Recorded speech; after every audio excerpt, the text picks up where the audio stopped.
Assalamualaikum warahmatullahi wabarakatuh. Selamat siang adik-adik, bertemu lagi bersama Teteh Dita Nuria dari Fakultas Perikanan dan Ilmu Kelautan Universitas Pajajaran. Oke adik-adik, sebelumnya Teteh mengucapkan minal aizin wal faizin, mohon maaf lahir batin, karena sebentar lagi kita akan bertemu dengan hari yang fitri. Dan Teteh ingatkan kembali untuk adik-adik untuk tetap menjaga semangatnya dalam berjuang untuk SBMPTN maupun UM. Nah, perlu dicatat ya adik-adik, tanggal-tanggal penting untuk UTBK SBMPTN. Karena ini kita sudah memasuki akhir Mei, maka adik-adik harus bersiap di tanggal 2 Juni sampai 20 Juni kalau nggak salah ya. Itu buat pendaftaran UTBK sekaligus pendaftaran SBMPTN. Jadi buat adik-adik yang mau nanya nih tentang jurusan-jurusan yang masih bimbang, mau ngambil jurusan apa gitu, boleh tanya ke aku. Walaupun aku nggak ahli banget, tapi aku bisa ngasih rekomendasi, terutama kalau di Unpad gitu, bisa ngasih rekomendasi jurusan yang ketat sama yang agak longgar gitu buat adik-adik gitu. Terus dicatat juga tanggal-tanggal yang pentingnya, ditaruh di dinding kamar biar kalian jangan melewatkan tanggal itu. Dan kalian juga harus membuat targetan tiap minggunya, bahkan tiap harinya untuk belajar supaya kalian tidak tertinggal, karena pelaksanaan UTBK sendiri pada bulan Juli kan. Jadi kalian jangan sampai kelewatan dan jangan sampai kalian kalah start sama orang lain. Semoga ini materi terakhir ya dari Teteh. Kalian bisa gali lagi lebih banyak, bisa lewat PC atau apa gitu. Nah, di sini Teteh akan mencoba menjelaskan tentang mengidentifikasi informasi tersurat pada bacaan. Nah, buat apa sih gitu kita perlu mengidentifikasi informasi tersurat pada bacaan ini gitu. Sebenarnya kita mengetahui informasi tersurat maupun tersirat dari bacaan itu untuk kita dapat menentukan pernyataan yang sesuai dan tidak sesuai. Kalau waktu dulu Teteh UTBK itu ada pernyataan yang sesuai yang ada di bacaan atau enggak, intinya kayak gitu. Aku lupa jelasnya soalnya kayak gimana, tapi intinya kayak gitu. Dan itu tuh bikin kesel banget gak sih, udah baca soalnya terus balik lagi ke teksnya, terus tuh kayak apaan sih harus dicocokin optionnya satu-satu kan gitu. Nah di sini ada beberapa caranya gitu, buat mengetahui secara mudah teks apa sih informasi tersirat maupun tersurat dalam bacaan. Tapi sebelumnya kalian tahu belum sih kalau informasi tersurat itu apa, kalau informasi tersirat itu apa? Nah, kalau informasi tersirat itu informasi yang tidak ditampilkan oleh si penulis. Jadi tuh dia tuh nggak secara gamblang disebutkan di situ. Jadi kayak dia tuh kayak kalian tuh harus menyimpulkan sendiri apa maksud atau apa informasi yang hendak disampaikan oleh penulis pada teks tersebut gitu. Tapi kalau misalkan informasi tersurat, dia itu ada tertera di teksnya dan kalian dapat secara mudah menyimpulkan gitu, dapat secara mudah mengetahui informasi yang hendak disampaikan oleh penulis dalam teks tersebut. Nah, kalau udah tahu nih informasi tersirat sama tersuratnya, kalian tuh bakal gampang ngejawab soalnya, karena kalian tuh bakal tahu nih si teks ini ngomongin apa gitu. Nah, jadi gini ya, bacaan atau paragraf yang memuat informasi tersurat dan tersirat. Nah, kalau bacaan sama paragraf itu nggak melulu isinya tuh informasi tersurat aja atau tersirat aja. Biasanya tuh kayak kombinasi gitu loh. Ada yang tersiratnya, juga ada yang tersuratnya. Kalau tersurat mah nggak masalah kan ya. Kalau tersirat ini yang bikin kita bingung gitu harus kayak gimana. Nah, untuk mengatasi rasa bingungnya, kalian tuh kalau menurut Teteh perlu mengikuti beberapa langkah berikut. Nah, informasi tersurat itu informasi yang tertulis secara jelas dalam bacaan. Yang tadi Teteh bilang, informasi tersirat itu adalah informasi yang tidak tertulis secara jelas atau tersembunyi. Pokok-pokok informasi terangkum dalam rumus 5W1H. Tentunya adik-adik sudah mengetahui rumus-rumus 5W1H ini. Nah, dalam bahasa Indonesia, pokok-pokok informasi dapat pula disingkat dengan adik Simba. Ini mah gampangannya aja ya gitu biar kalian mudah mengingat. Tapi sebenarnya Teteh yakin kalian udah pada tahu. Nah, kita untuk mengetahui nih, untuk mengetahui informasi tersirat sama tersurat nih, kita perlu tahu nih unsur 5W1H-nya. Karena ketika kita sudah mengetahui informasi tersirat dan tersurat, juga mengetahui unsur 5W1H-nya, kita bakal dengan mudah menjawab soal pernyataan benar dan tidak benar. Karena kalau menurut Teteh ya, mending soal yang apa ya tentang analisis gitu kalau menurut Teteh daripada soal yang tentang pernyataan benar atau tidak benar itu bener-bener kayak bikin gedok banget sih sejujurnya gitu. Nah, adik Simba ini atau 51H ini apa aja sih gitu kan? Ada apa peristiwanya gitu. Biasanya itu memuat suatu hal atau peristiwa dalam bacaan. Kalau siapa itu siapa siapa atau pihak atau subjek yang diinformasikan. Kalau di mana atau where itu di mana tempat terjadinya peristiwa tersebut.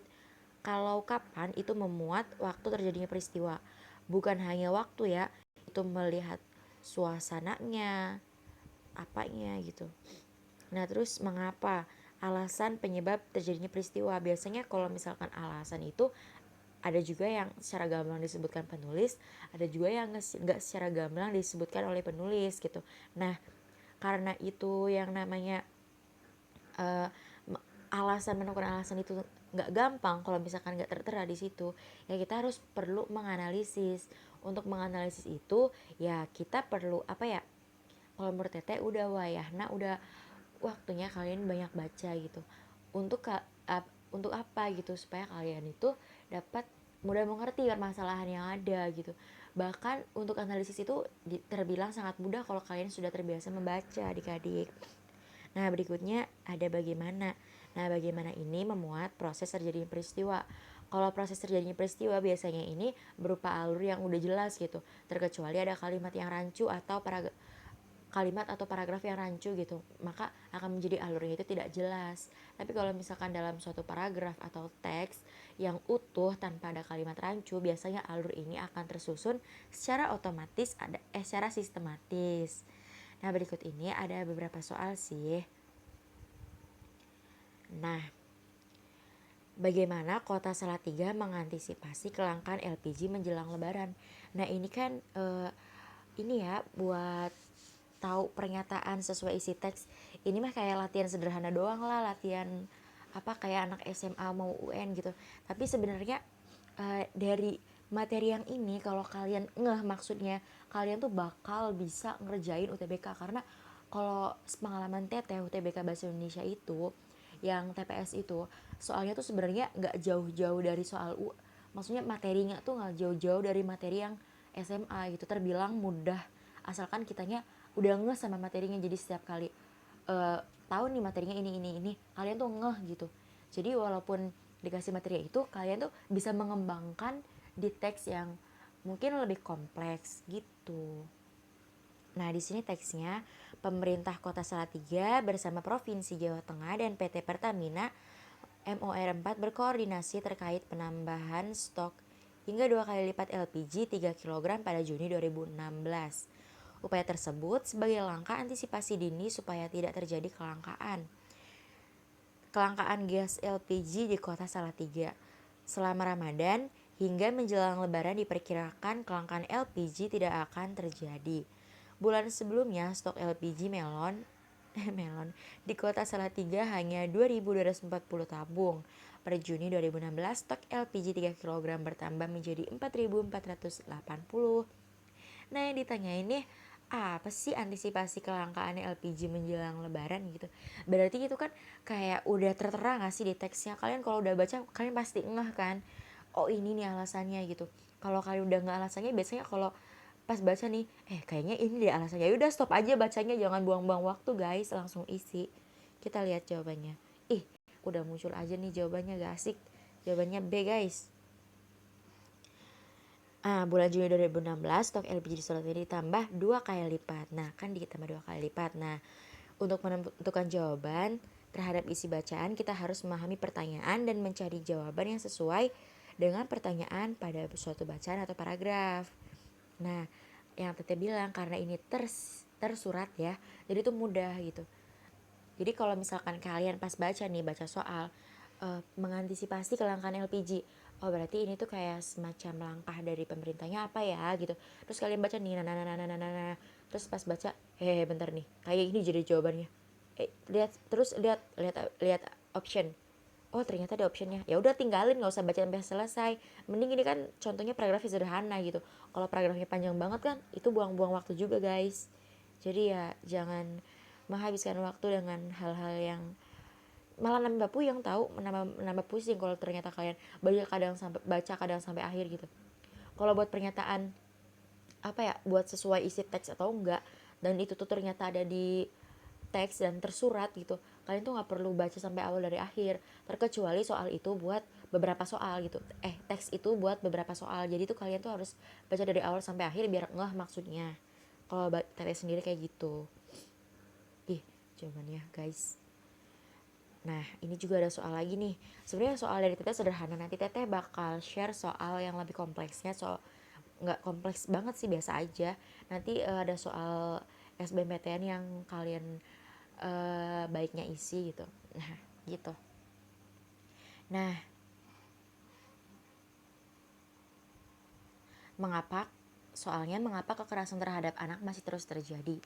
Nah, teksnya ini ada 1, 2, 3, 4, 5 ya. Kadang-kadang kalau ada 1, 2, 3, 4, 5 nya nih, kalau ternyata tulisannya ada yang tidak sesuai atau enggak, berarti kalian hati-hati ada paragraf atau kalimat yang rancu atau paragraf yang rumpang kalau di teks ya. Tapi kalau misalkan ini hanya berlaku untuk satu teks dan tidak ada kalimat rumpangnya, kalian bisa bablas tuh buat mahamin si paragrafnya atau si teksnya gitu. Nah, yang pertama, kekerasan terhadap anak semakin marak. Satgas Perlindungan Anak misalnya setiap hari menerima 6 laporan kekerasan dan kejahatan terhadap anak. Laporan yang sama diterima juga di daerah oleh lembaga yang bergerak dalam perlindungan anak. Tingginya angka kekerasan terhadap anak memperlihatkan ketidakpedulian kita terhadap anak untuk tumbuh dan berkembang dengan wajar, bebas dari rasa takut dan ancaman. Oleh karena itu, kita menuntut Kementerian Perlindungan Perempuan dan Anak membuat kebijakan nasional yang lebih konkret dan melindungi anak. Nah, apa sih, mengapa gitu kekerasan terhadap anak terus terjadi? Next, kita lihat jawabannya guys. Boom, jawabannya D. Nah, di sini kan udah ada ya. Bentar. Tuh, ketidakpedulian masyarakat kita dan masyarakat terhadap pertumbuhan dan perkembangan anak itu sebenarnya udah tersurat di teks ya. Ini kan yang Teteh kasih contoh soalnya ini gampang banget kan, kayak ya ampun gampang banget gitu. Ya memang gampang ya, namanya juga dicontohin kalau misalkan apa ya, biar berkembang sendiri kaliannya tuh gitu. Nah, dari informasi-informasi tersurat itu memang mudah ya teman-teman. Tapi kalau misalkan informasi tersirat yang Tete bilang itu, kalian emang harus menganalisis dulu unsur 5W1H-nya. Kalau kalian udah tahu nih unsur 5W1H-nya, biasanya kan kalau itu kan pasti dikasih kertas oret-oret. Nah, kalian tuh tulis aja kecil-kecil di situ 5W1H-nya apa. Kalau kalian nggak ngerti bahasa Inggrisnya 5W1H apa, ya udah biasa aja apa di mana yang tadi depan tuh adik rimba. Nah, yaudah itu aja gitu. Nggak usah meribetkan diri sendiri guys gitu. Kalau dari Teteh sih cukup itu aja kalau buat materi. Yang terpenting kalian tuh ngerti, materinya nggak usah banyak-banyak. Yang penting kalian yang ngerti. Kalau kalian udah ngerti dan ngeh, kalian akan bisa mengembangkan materinya menjadi lebih baik lagi gitu. Nanti Teteh juga bakal share soalnya gitu di grup, jangan lupa dikerjain. Kalau kalian mau minta soal lagi ke Teteh boleh. Jangan lupa tetap di rumah aja, ikuti protokol-protokol kesehatan, karena untuk sebuah mimpi yang besar itu gak main-main. Bukan hanya dari sisi kesiapan kamu saja gitu untuk belajar yang keras, ngambis sampai benar-benar ambis, tapi kamu juga harus mempersiapkan atau menjaga kesehatan kamu supaya kamu dapat bertarung dengan mimpimu. Dan jangan lupa juga selalu berdoa, karena usaha tanpa doa itu nihil, dan doa tanpa usaha itu omong kosong. Dan percayalah bahwa usaha tidak akan pernah mengkhianati hasil. Gitu, kalau dari Teteh sekian, kurang lebihnya mohon maaf. Selamat berlebaran dan minal aizin wal faizin. Terima kasih. Wassalamualaikum warahmatullahi wabarakatuh. Oh ya, lupa disebutkan, ini Teteh ambil dari Pak Zuhri Blogspot. Oke, makasih guys.